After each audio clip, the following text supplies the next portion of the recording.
আপনি কি জানেন আপনার একটি ছোট কাজ আপনার সমস্ত গোপন পাপ আল্লাহ তাআলা ঢেকে দিতে পারে? কাল কিয়ামতের দিনও আপনার গোপন পাপ আল্লাহ তাআলা মানুষের কাছে তুলে ধরবো না, আবার দুনিয়াতে আপনার পাপ আল্লাহ তাআলা তুলে ধরবো না।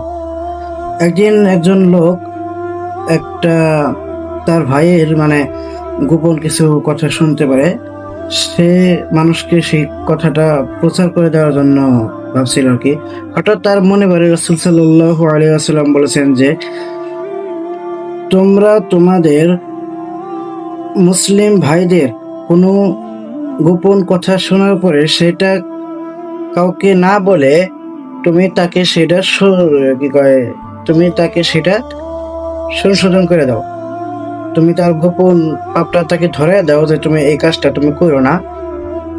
তাহলে আল্লাহ তাআলা তোমার সমস্ত গোপন পাপ আল্লাহ তাআলা গোপন রাখবো। আল্লাহ তাআলা কাউকে জানতে দেবো না তুমি কি পাপ করো। তাই আমাদের উচিত আজ থেকেই যে আমরা কারো গীবত করব না।